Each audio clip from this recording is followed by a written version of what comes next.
Friends, நம்ம அழகான ஒரு நீர் தேக்கத்துல ஒரு அணையில நின்னு பேசிக்கிட்டு இருக்கோம். இந்த அணை கட்டப்பட்டதான நோக்கம் என்ன தெரியுமா?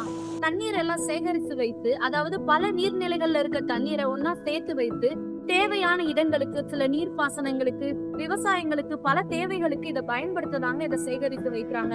இந்த தண்ணி கூட நினைக்கலாம் நம்மள ஒரே இடத்துல தேக்கி வச்சிருக்காங்களே அப்படின்ட்டு.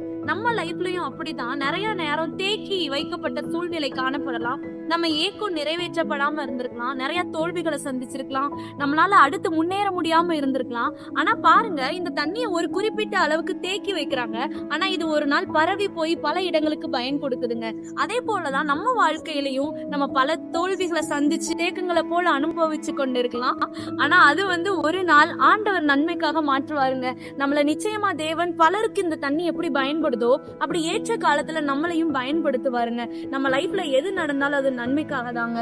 வேதம் சொல்லுது, நிச்சயமாகவே முடிவு உண்டு, உன் நம்பிக்கை வீண் போகாது என்று. அதனால பயப்படாம இருங்க. கர்த்தர் நிச்சயமாய் நம்ம வாழ்க்கையை தேங்கின நிலையில இல்லைங்க, பரவி போகிற ஆராய் மாற்றிடுவாருங்க. God bless you.